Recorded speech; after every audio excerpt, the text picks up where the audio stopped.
ओम नमः परमहंसास्वादितचरणकमलचिन्मकरन्दाय भक्तजनमानसनिवासाय श्रीरामचन्द्राय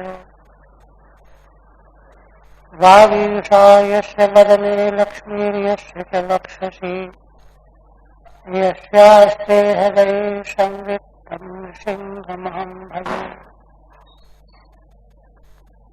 विश्वसर्गविसर्गादि नवलक्षणलक्षितम् श्रीकृष्णाख्यं परं धाम जगद्धाम नमामि तत्।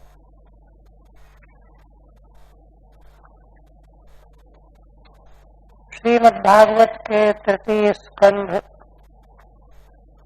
त्रयोदश अध्याय में श्री भगवान वाराह के रूप में अवतरित हो गए हैं तथा ब्रह्मा आदिकों का खेद दूर करते हुए पृथ्वी देवी के उद्धार की दिशा में लीलाएं प्रकट कर रहे हैं। 28 तक हुआ था ना।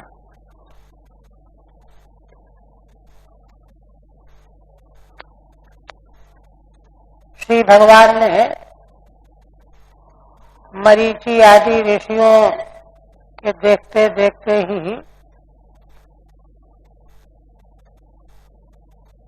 उनकी ओर दृष्टिपात करके उनको प्रसन्न किया और वे समुद्र के भीतर पृथ्वी को उद्धार करने के लिए कूदने वाले। अब आगे सा वज्रकूटांग निपात देगो विशीर कुक्षि स्तनयन मुदन्वान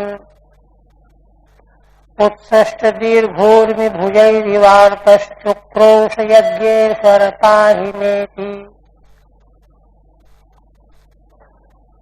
श्री मैत्रेय भगवान वर्णन करते हुए कहते हैं कि सह उदनवान वह समुद्र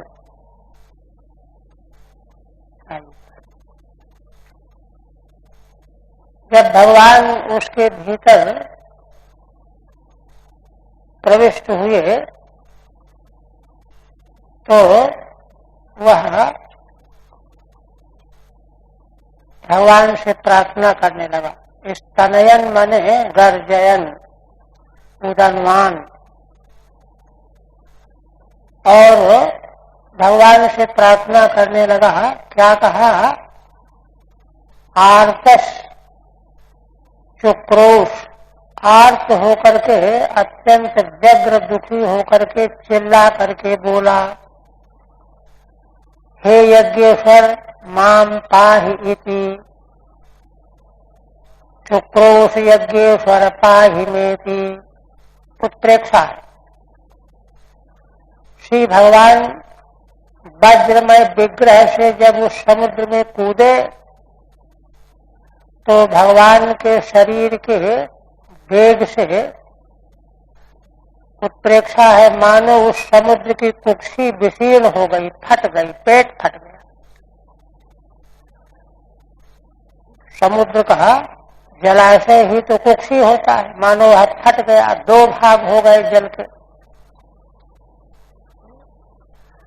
और ऐसा वह समुद्र गर्जना करता हुआ श्री भगवान से चिल्ला करके प्रार्थना करने लगा, हे यज्ञेश्वर मेरी रक्षा करो, माम पाहि हे यज्ञेश्वर इत चुक्रोश, ऐसा कह करके वह चिल्लाया। आर्त होकर के चिल्लाने की उत्प्रेक्षा को का संकेत करते हैं। उत्सृष्ट दीर्घोर्मि भुजैहि,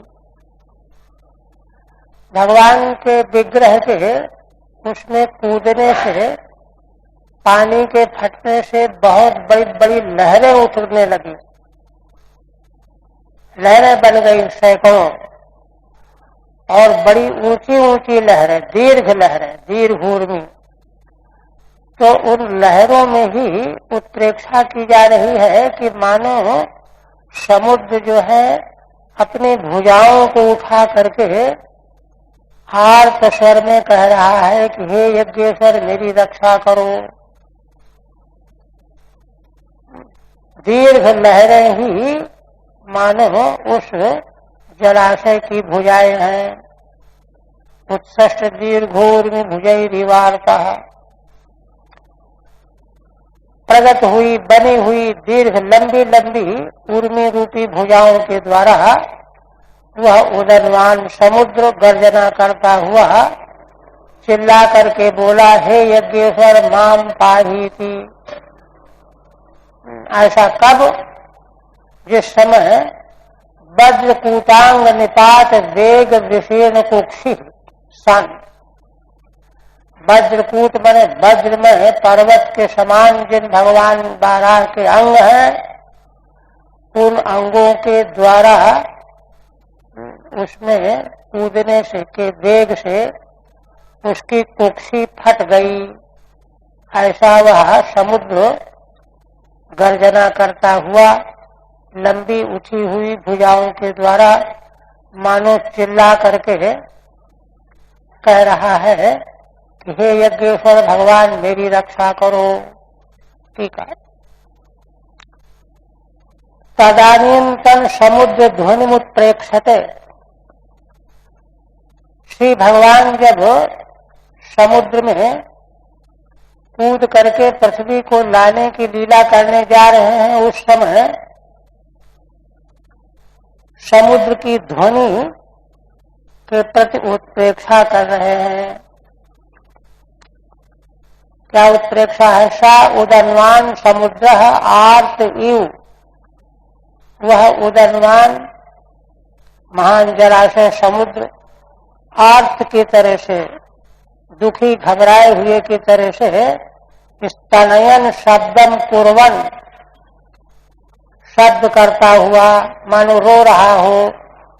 हो यज्ञेश्वर मां माम पाहि, हे यज्ञेश्वर मेरी रक्षा करो। माम आओ मेरा पालन करो। इत्येवं चुक्रोश, ऐसा चिल्लाया। आप कहते हैं आर्त सादृश्य मां, आर्त होकर के समुद्र ने चिल्ला करके कहा है, इसमें सादृश्य कहां से आया? तो उस पर कहते उत्सृष्टा प्रसादिता दीर्घा ऊर्मय एव भुजा। लंबी लंबी उर्मियां लहरें ही मानो उसकी भुजाएं हैं, जिनको फैला करके हाथ उठा करके दीन व्यक्ति जैसे चिल्ला के कहे रक्षा करो रक्षा करो। तो समुद्र में उठने वाली लंबी लहरों में ही उसके भुजाओं की उत्प्रेक्षा की जा रही है। आर्त हुआ क्यों समुद्र? आर्तत्व हेतु, आर्त होने का, दुखी होने का हेतु है वज्रकूटो वज्रमय पर्वतः। वज्रमय पर्वत, कूट बने पर्वत। तद्वद अंगम यद भगवतः, वज्रमय पर्वत के समान जिन भगवान के अंग हैं, तस् निपात वेगेन, उनके कूदने के वेग से, विशीर्णा कुक्षिर्यस्य, समुद्र की मानो कुक्षी उधर फट गया था। इसलिए आर्त होकर के चिल्लाना प्रार्थना करना बिल्कुल ठीक है, उचित है। और आगे कह रहे हैं खुरई क्षुरप्रेर प्रदरेण क्षुरप्रेर्दरेस्तदाप उत्तार पारम त्रिपरू रसायाम ददर्शगाम तत्व सुषुप्सुरग्रे याम जीवधानीम स्वयमभ्यघात। भगवान मैत्रेय जी भगवान की लीला का वर्णन करते हुए कहते हैं कि श्री भगवान के द्वारा क्षुरप्रैः खुरैः, छुरे के अग्रभाग के समान जैसे बाण होते हैं, ऐसे भगवान के चरणों के खुर हैं। 4 खुर होने से बहुवचन है। सुरप्रई सदसई खुरई तदातः दरयन, उस पानी को फाड़ते हुए, क्योंकि समुद्र के भीतर से रसातल में पहुंचना है। ऐसे कौन? त्रिपरु माने 3 सवन वाले अध्वरांग भगवान, 3 सवन होते हैं त्रिपरु। 3 पर्वाण यश, त्रिपरु 3 सवन अध्वरांग भगवान। रसायाम उत्पार पारम, उत्पार पारम माने जिसका कोई वारा पार नहीं है ना। पारस से उत, तस्य पारम जिगमिषु, अपार समुद्र को पूरी तरह से पार करके पार जाना, रसातल में जाना चाहते हैं भगवान। इसलिए बाण के समान पहनाए हुए खुरों के द्वारा उस जल को, समुद्र के जल को फाड़ते हुए अपार समुद्र के पार भगवान चले जा रहे हैं। और तत्र गत्वा गाम ददर्श, वहां जाकर के रसायाम, रसातल में पृथ्वी देवी को भगवान ने देखा। उसी का उद्धार करना है, लाना है। भगवान का यह काम कितना भगवान के लिए लीला रूप है, इस बात को व्यक्त करते हुए कहते हैं तत्र सुषुप्सु अग्रे याम जीवधानीम स्वयमभ्यधत्त तत्र रसायाम गाम ददर्श। कौन सी पृथ्वी को? उसी पृथ्वी को अग्रे सुषुप्सु, प्रलय काल में जब भगवान नारायण के रूप में सारे विश्व ब्रह्मांड को अपने उदर में लीन करके सो जाना चाहते थे प्रलय काल में, तो उस समय सुषुप्ति काल में, सृष्टि के पूर्व प्रलय में, याम जीवधानीम, जो पृथ्वी जीवों को आश्रय देने वाली है, निवास देने वाली है, उस पृथ्वी को याम स्वयं अभ्यधत्त, जिस पृथ्वी को भगवान ने स्वयं अपने उदर में रख लिया था। तो आशा यह है कि ऐसी पृथ्वी को रसातल से लाना भगवान के लिए लीला मात्र है, क्योंकि जो वस्तु भगवान के उदर में रखी जा सकी है उसको लाने में कौन बड़ा परिश्रम होगा भगवान के लिए। ठीक है। तदा रसायाम रसातले गाम पृथ्वीम ददर्श, कहते हैं कि इसके बाद भगवान जब जलाशय को फाड़ करके प्रविष्ट हुए तो रसातल में पृथ्वी का दर्शन किया, अवलोकन किया, देखा। किसने देखा? कहा त्रिपरु। त्रिपरु भगवान का विशेषण है, विशेषण भूत नाम। त्रीण परूषि श्रवणात्मकानि पर्वाणि यश, श्रवणात्मक 3 परु हैं जिनमें, जिनके त्रिश्रवण रूप भगवान। ऐसे भगवान यज्ञ मूर्ति, क्योंकि श्रवण जो है यज्ञों में श्रवण का प्रकरण आता है, प्रातः श्रवण, मध्याह्न श्रवण, सायं श्रवण, यज्ञ मूर्ति। यज्ञ के सारे क्रियाकलाप भगवान का ही स्वरूप है, इसलिए भगवान यज्ञ मूर्ति। त्रिपरु माने यज्ञ मूर्ति। किम कुर्वन्, क्या करते हुए भगवान ने रसातल में पृथ्वी को देखा? तो क्षुरप्रा आयताग्राह सराह, क्षुरप्रा माने क्षूरे के समान चौड़े अग्रभाग वाले जो बाण, तद सदृशई खुरई, उसी के समान सदृश भगवान के खुर हैं। अपोदरयन, ऐसे उन खुरों के द्वारा जल को फाड़ते हुए काटते हुए रसातल में पहुंच गए भगवान। तब पृथ्वी को देखा जाकर कथम, कैसे पहुंचे? उत्पार पारम, उत्पाराणाम पार शून्यानाम अप्यताम, प्रलयकालीन वह जल, प्रलयकाल के बाद ही तो सृष्टि की आवश्यकता पड़ी, तो वह पारशून्य जल था, जिसको देखो उसकी हिम्मत नहीं कि कोई पार कर जाए। उत्पाराणाम माने पारशून्यानाम अपाम, पारम अवसानम, अपार जलाशय का अवसान अंत। यथा भवति तथा विदारयन, जैसे अपार समग्र जलाशय का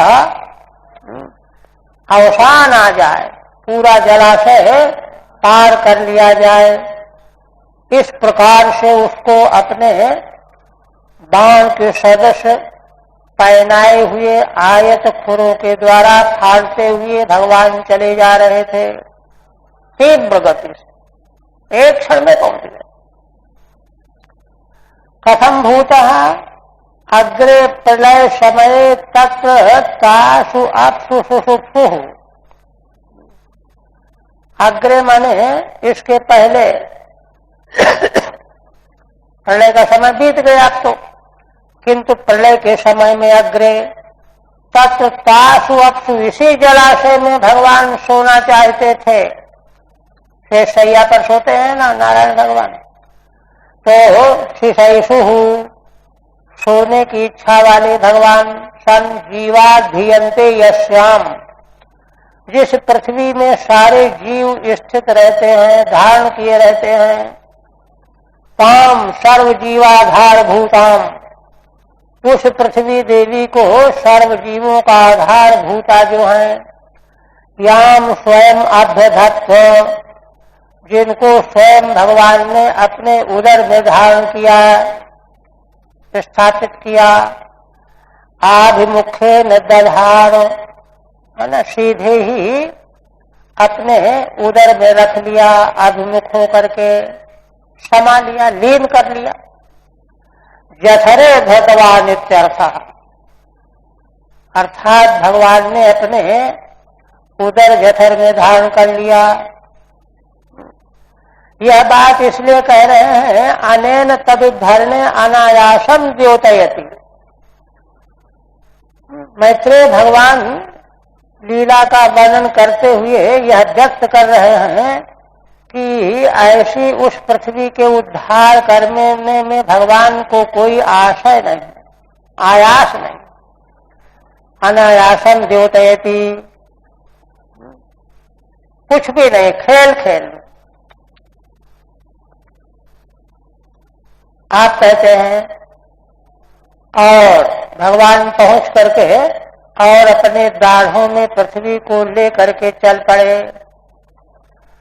स्वादर्शयोद्धत्य महीम निमग्नाम सौत्थितः संरुचे सहसायाः, तत्वापि दैत्यम गदया पतंतम सुनाभ संदीपित तीव्र मन्युः। श्री मैत्रेय जी कहते हैं कि वे भगवान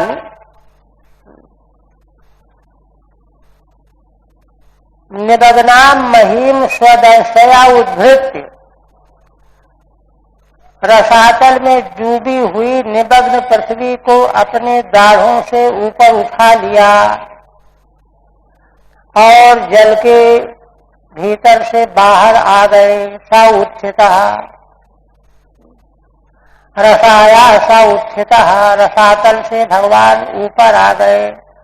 उस समय भगवान की बड़ी शोभा हुई, संरुचे, अतिशय शोभा संपन्न भगवान हुए।